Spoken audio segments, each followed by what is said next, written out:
माँ आपने अपने ही घर में चोरी की एक पारिवारिक कहानी।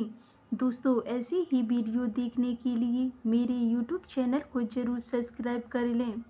आज निशा कई महीने से देख रही थी, घर से हर छोटा छोटा सामान गायब है। निशा को समझ नहीं आ रहा था सामान जा कहाँ रहे थे।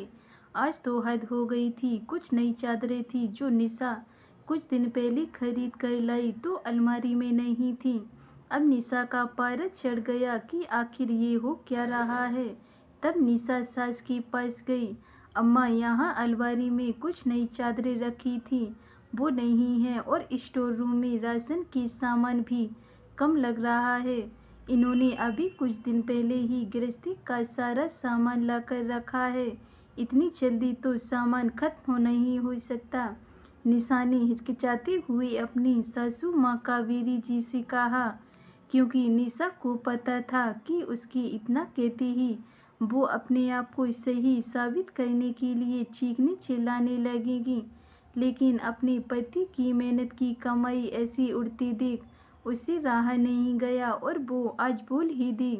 और वही हुआ जो उसने सोचा था। तुम पूछने वाली कौन होती हो? हमारी बेटी की कमाई है, हम जो चाहें वो करें। अगर एक बेटी की कमाई से थोड़ा सा हिस्सा दूसरे बेटे को दे दिया जाए तो क्या हर्ज है? हमारे बेटे ने तो आज तक आवाज़ नहीं उठाई। तुम्हारी हिम्मत कैसी हुई? तुम कौन होती हो मुझे आंख दिखाने वाली? तब निशा ने कहा, अम्मा, यही काम आप मुझे बताकर या मुझसे पूछकर भी कर सकती हैं। इस तरह धोखे से रखने की क्या ज़रूरत है? हमेशा मेरी अलमारी से और स्टोर रूम से सामान गायब रहता है। मैं ये सोचती रह जाती कि मुझसे ही कुछ गलती हुई है। मेरे पति भी मुझसे हिसाब किताब मांगते हैं, तब मैं भी उलझ जाती हूँ। क्या बताऊँ, लेकिन आज समझ में आ गया कि सामान आप निकालती हैं और हिसाब मुझे देना पड़ता है। अब तो बिना बताए ननद जी और जेठ जी को दे आती हैं। वो सिर्फ तुम्हारा पति नहीं, हमारा बेटा और उनका भाई है, तो उनके प्रति भी उनकी कुछ जिम्मेदारी बनती हैं। तुम्हारी गृहस्थी से थोड़ा बहुत उठा दे दिया तो घट नहीं जाएगा, ये उनका हक बनता है। और तुम सुन निशा, तू बीच में नहीं आ सकती। तब निशा ने कहा, अम्मा, छोटे बेटे का फर्ज सिर्फ मेहनत करके कमाना और यूं कमाना नहीं है। अम्मा, हम लोग भी अपनी ज़रूरतें बड़ी मुश्किल से पूरी करते हैं। रोज़ इनकी आंखों में घर गृहस्थी को लेकर चिंता रहती देखती हूँ तो मैं भी परेशान हो जाती हूँ। काश कि आपके जेठ जी को भी इनकी तरह मेहनत करना और अपने परिवार की जिम्मेदारियों को निभाना सिखाया होता। यूँ रोज रोज अपनी माँ भाई से मदद मांगना कहाँ तक सही है? बड़े होकर कभी छोटे भाई के साथ तो खड़े नहीं हुए और आप हैं अपने ही बेटे को धोखा दे रही हैं।